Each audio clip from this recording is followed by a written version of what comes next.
Allez, hop, dernier numéro de ce grand journal pour cette semaine. Bienvenue à tous et à toutes. Depuis Boston, la capitale des grandes universités du monde, Erly Tudorelas pour présenter ce grand journal. Tout de suite, voici les infos. À l'occasion du 204e anniversaire de la cérémonie historique du Bois Caïman, les responsables du mouvement Réveil Haïti ont lancé un vibrant appel à la population haïtienne en faveur d'une prise de conscience nationale. Selon eux, seule une source collective pourra permettre à Haïti de sortir de la profonde crise multidimensionnelle qu'elle traverse.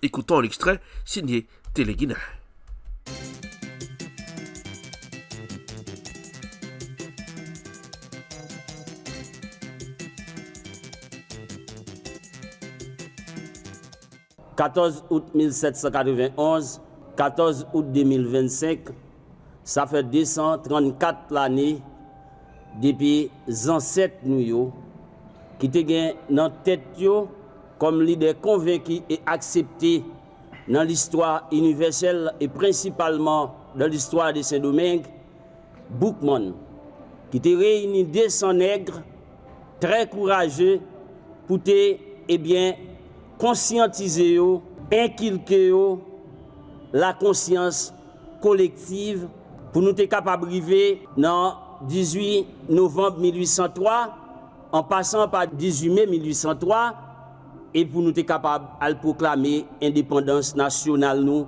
1er janvier 1804. Dans une situation précaire, fragile, de grand goût, misère, chômage que nous trouvons nous à ni l'autre pareil là, nous pas l'autre côté pour nous passer. Faut que nous fassions l'autre congrès, même s'il pas congrès du Bois Caïman. Donc, table ronde là, l'inévitable. L'inévitable, c'est ça que fait nous-mêmes dans Réveil Haïti, nous venons dire aujourd'hui, nous pas ni bonnet rouge, ni talon rouge. C'est-à-dire nous pas adhérer nous à un clic, à un clan, à un groupe politique bien déterminé. Mais nous prêché nouvelle classe là, qui a passé par ça nous relais la conscience nationale. Côté tout petit pays à vivre dans le pays lorsque nous éradiquons l'inégalité sociale, chômage, la criminalité, la corruption. Nous avons la criminalité nationale. Nous avons le chômage national. La cérémonie du Bois Caïman continue de faire la manchette de l'actualité. Commémoration des 204 ans de la cérémonie du Bois Caïman. Des organisations de base unissent leur voix à l'occasion du 204e anniversaire de la cérémonie historique du Bois Caïman. Plusieurs organisations de base haïtiennes, parmi lesquelles Jeunesse Debout, Force, CAS et CLIA, ont organisé une conférence débat autour de cet événement fondateur de l'histoire nationale. Écoutons un extrait signé Téléguina.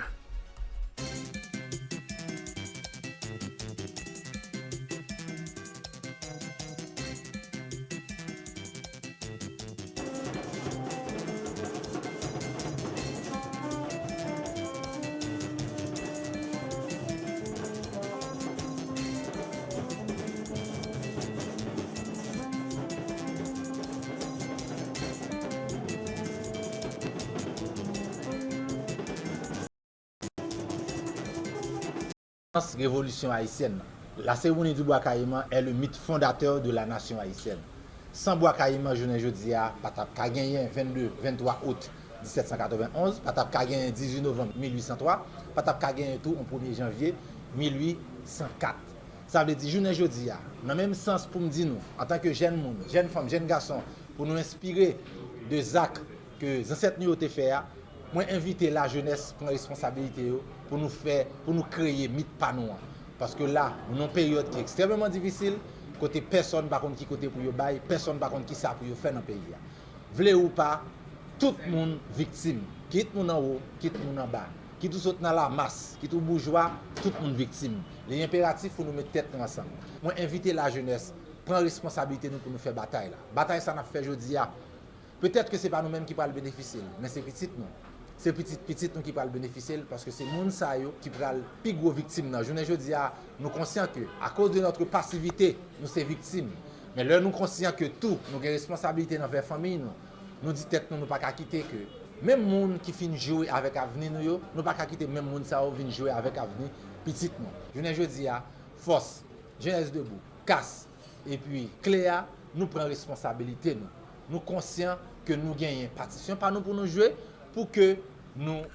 Le centre d'éducation Cécile a mis fin le jeudi 14 août 2025 à un congrès organisé à l'occasion de l'anniversaire de la cérémonie du bois caïman. Écoutons un extrait signé Téléguina.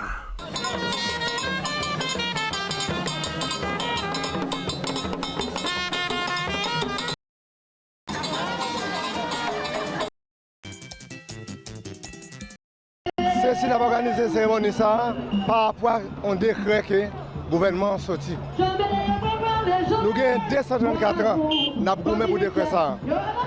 Aujourd'hui, le gouvernement a sorti, nous-mêmes dans Cécile, nous réunis avec tous les partenaires, tant que REVOP, Regroupement Vaudouisant Pétionville, Cécile, Centre Éducation Culturelle Internationale, La Expérience Pétionville, Racine Sèche, Racine Cherché, Racine Azakamédé, Teva et en pile notre société et semble nous va plus passer 15 bandes là avec nous là. Objectif là, c'est pour nous célébrer jour ça, qui c'est un jour côté peuple haïtien, car c'est chaîne liberté ça, chaîne qui est dans le poète là, dans cerveau, chaîne esclavagiste, chaîne colonisation. Nous te connaissons question colonisation, tu gagnes aux États-Unis. Tu gagnes en France, tu gagnes en Espagne, tu gagnes en Angleterre, tu gagnes en Portugal. Alors aujourd'hui, nous-mêmes, nous cassons chaîne là à 1791, 2025, ça va nous 234 ans. Depuis l'État décidé pour le peuple haïtien. Haïti, lancement symbolique de l'accord du 14 août pour une transition pour 7 février 2026. Plusieurs partis politiques, organisations de la société civile et représentants de la diaspora haïtienne ont annoncé de manière symbolique la mise en place de l'accord du 14 août. Cette initiative vise à définir un cadre de gouvernance transitoire après le 7 février 2026, date marquant la fin du mandat des autorités actuelles. Écoutons un extrait.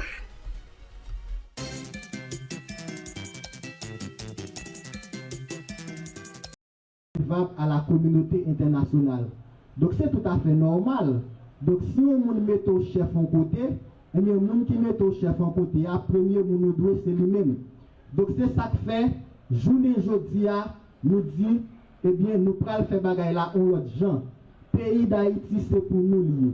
Les ancêtres yo te goumé pour te ban nous bout de ça pour nous vivre sous lui. Et yo te dit que c'est nous-mêmes seuls qui doivent mettre bout de ça.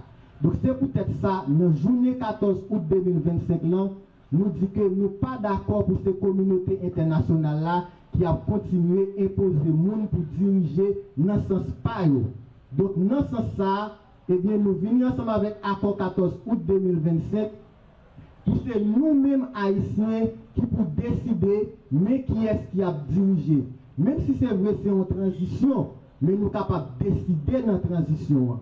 Et qui nous pourrons décider façon ça? Eh bien, nous pourrons faire congrès dans tout le pays. Et comme étant donné que lorsque nous parlons de Haïtiens, nous connaissons que nous avons une communauté haïtienne dans la diaspora qui lui-même eh bien, toute contribution et permettre que nous soyons capables pour Haïti lui-même de sortir dans tout côté. Donc nous ne sommes pas capables de faire un bagage pour nous quitter au derrière. Donc, dans chaque département de pays, nous allons faire un congrès départemental. Et dans la diaspora, nous allons faire un congrès. Donc, nous connaissons 10 départements dans le pays, donc plus diaspora. Haïti, Taïwan, coopération. L'ambassade de Taïwan en Haïti remet les certificats de bourse à 47 jeunes étudiants d'Haïti. L'ambassade de la République de Chine, Taïwan en Haïti a procédé le jeudi 14 août 2025 à la remise officielle de certificats de bourse à 47 jeunes haïtiens sélectionnés pour poursuivre leurs études supérieures à Taïwan. Écoutons un extrait.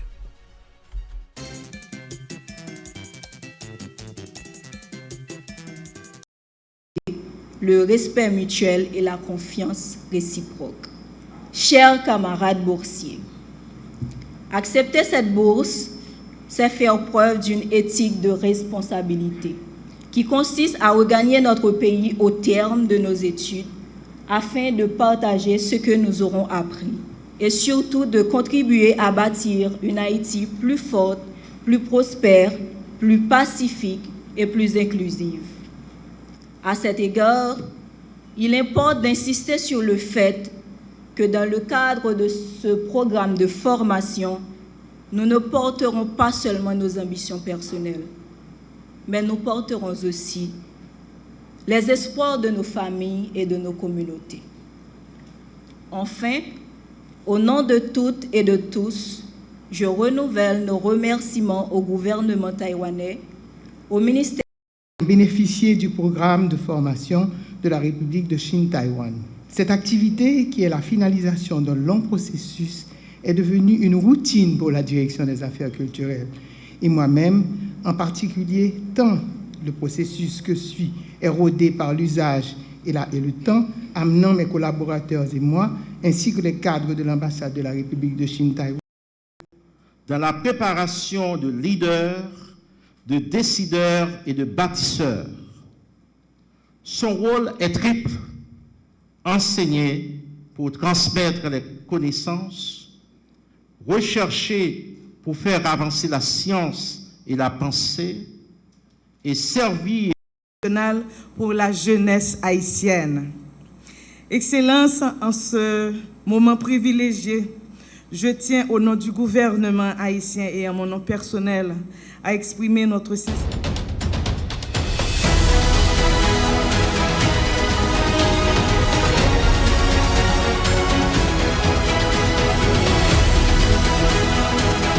Vous suivez le grand journal sur Swag Radio, l'énergie, le flow, l'attitude. Le sommet Trump-Poutine-Zelensky avec des Européens après la rencontre en Alaska. Le président américain a déclaré qu'il s'attendait à ce que sa rencontre avec Vladimir Poutine se déroule bien, mais il a qualifié de plus importante la rencontre suivante où les présidents de l'Ukraine et de la Russie seront rejoints par Trump et éventuellement par certains dirigeants européens. Voici un reportage à signer Euro News. À quelques heures de sa rencontre avec Vladimir Poutine en Alaska, Donald Trump s'est efforcé de modérer quelque peu les attentes. S'il dit espérer une bonne réunion avec son homologue russe, le président américain a laissé entendre jeudi que la discussion aurait pour objectif principal de préparer une deuxième rencontre, qui inclurait le président ukrainien Volodymyr Zelensky et potentiellement un représentant européen. C'est la première fois que Donald Trump suggère que des dirigeants de l'UE pourraient être invités à prendre part à la suite des négociations. Les pourparlers de vendredi en Alaska revêtent une importance toute particulière pour Donald Trump. Il pourrait en effet lui permettre de réaliser l'une de ses principales promesses électorales, mettre fin à la guerre en Ukraine, bien que l'échéance de 6 mois qu'il s'était fixée ait déjà été dépassée. Cette semaine, plusieurs dirigeants européens se sont efforcés de faire valoir leurs intérêts en exigeant de prendre part aux négociations, tandis que le président ukrainien Volodymyr Zelensky exhorte Donald Trump à pousser Vladimir Poutine à accepter un cessez-le-feu. La rencontre de vendredi intervient alors que la Russie a effectué mercredi sa plus grande avancée sur le territoire ukrainien en plus d'1 an, s'emparant de près de 110 km² dans l'est du pays. Nous irons dans la bande de Gaza. Les Palestiniens ont rejeté les plans annoncés par le ministre israélien des Finances, Bezalel Smotrich, visant à poursuivre un projet de colonisation longtemps retardé séparant la Cisjordanie de Jérou. Voici un reportage à signer CGTN News. Le ministre israélien des Finances, Bezalel Smotrich, a déclaré que le premier ministre israélien Benjamin Netanyahou et le président américain Donald Trump avaient convenu de relancer le projet, mais aucune confirmation n'a été donnée par les deux dirigeants. Dans une déclaration intitulée « Enterrer l'idée d'un État palestinien », le porte-parole de Bezalel Smotrich a déclaré que le ministre avait approuvé un projet de construction de plus de 3000 logements pour les colons israéliens. En 2012, Israël avait gelé ses projets de construction après les objections de la communauté internationale, y compris des États-Unis. Une tentative de relance en 2020 avait également échoué. L'autorité palestinienne et ses alliés ont condamné ce projet, le qualifiant d'illégal. Nous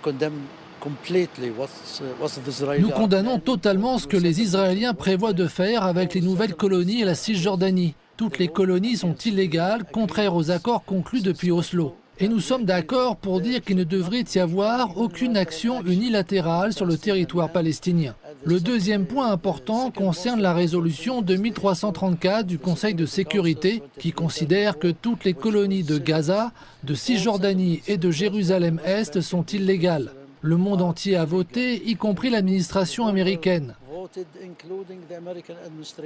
La décision d'Israël de construire de nouvelles colonies en Cisjordanie a suscité une condamnation mondiale. L'ONU appelle Israël à revenir sur sa décision, affirmant que cette dernière mettrait fin à toute perspective de solution à deux États. L'ONU estime également que cette mesure est contraire au droit international et qu'elle renforcerait l'occupation israélienne de la région. La chef de la diplomatie européenne a exhorté Israël à renoncer à cette décision, soulignant ses implications considérables. Le gouvernement britannique s'est opposé fermement au projet d'Israël, affirmant qu'il constituait une violation flagrante du droit international et devait être stoppé. La Turquie a indiqué que cette décision portait atteinte à l'intégrité territoriale de l'État de Palestine. Et Istanbul a réaffirmé que la création d'un État palestinien indépendant était la seule voie vers une paix durable. Le ministre israélien... Le compte à rebours est lancé il y a quelques heures de sommet entre Donald Trump et Vladimir Poutine.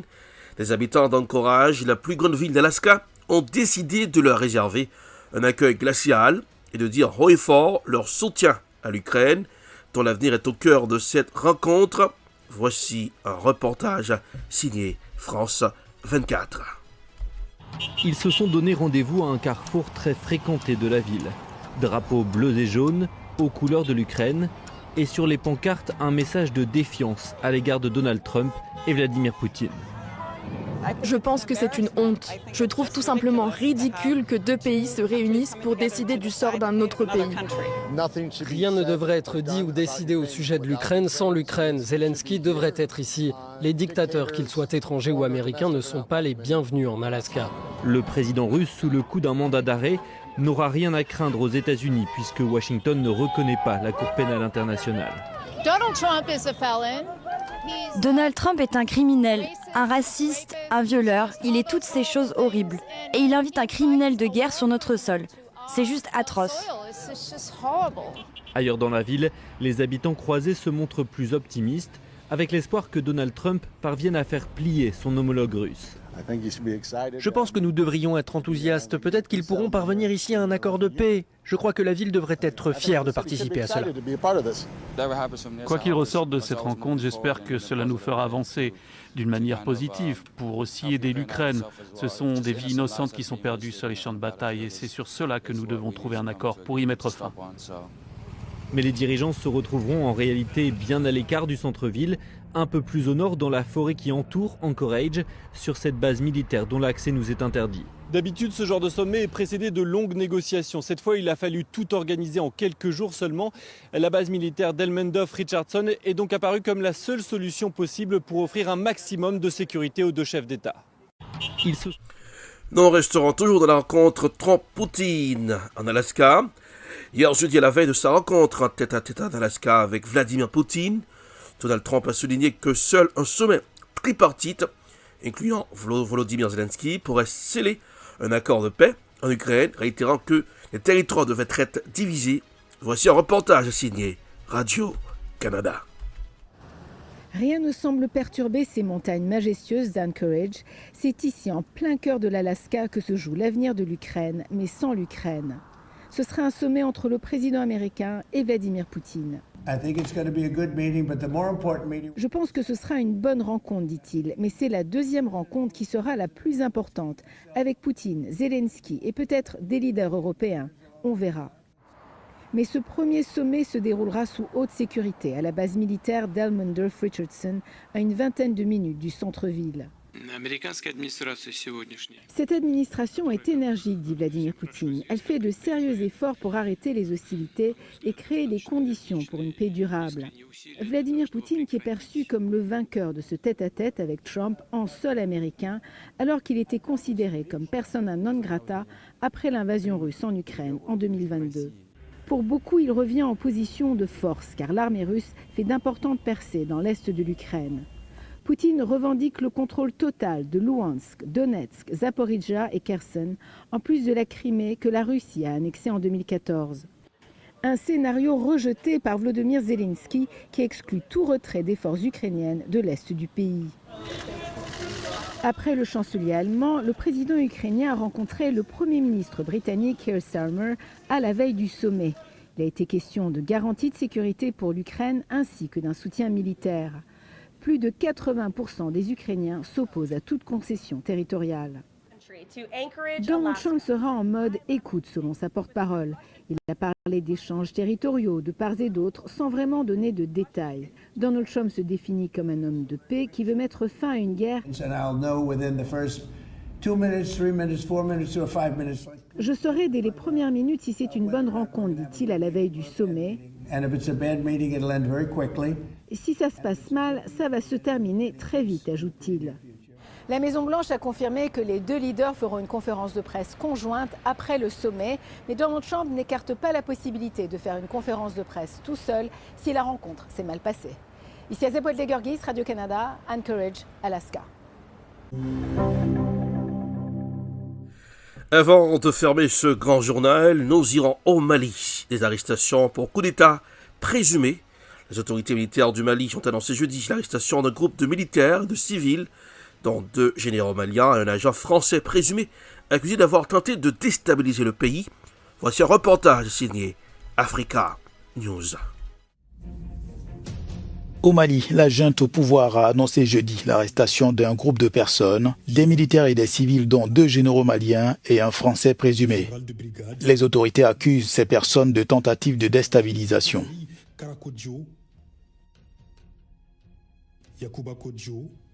Le gouvernement de la transition informe l'opinion nationale de l'arrestation d'un groupuscule d'éléments marginaux des forces armées de sécurité maliennes pour des infractions pénales visant à déstabiliser les institutions de la République. Au moment où la nation malienne, unie dans toutes ses composantes, est mobilisée pour consolider notre souveraineté retrouvée et éradiquer les forces terroristes obscurantistes de la Confédération des États du Sahel, ces militaires et des civils n'ont eu d'autres ambitions que de chercher à briser, avec l'aide d'États étrangers, la dynamique de la refondation du Mali. Les autorités maliennes ont donné très peu de détails sur cette affaire. Un Français, Yann Vézilier, est présenté comme faisant partie du complot.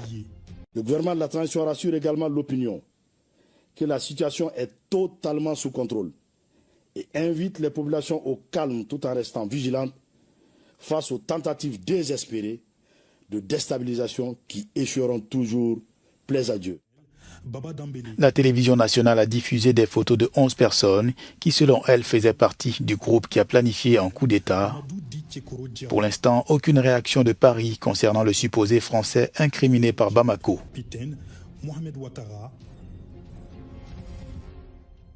Caporal Amadou Bouba Koulibaly.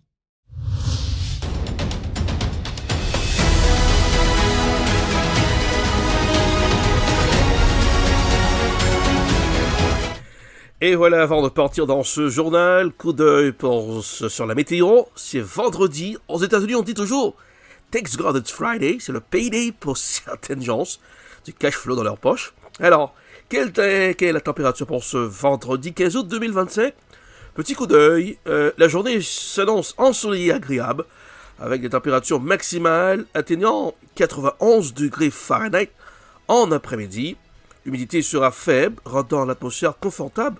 Aucune précipitation n'est attendue. Les températures nocturnes devraient descendre autour de 72 degrés Fahrenheit. Alors, vêtements portés pour aujourd'hui, optez pour des tenues légères et confortables. Oui. Protection solaire, n'oublie pas d'appliquer de la crème solaire et de porter un chapeau.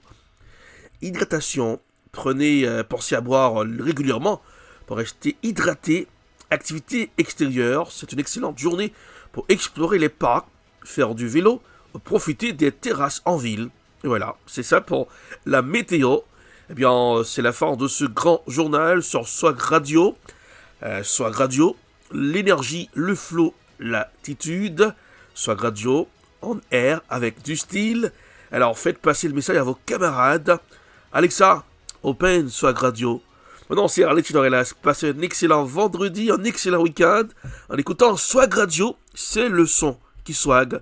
Bonsoir, à lundi.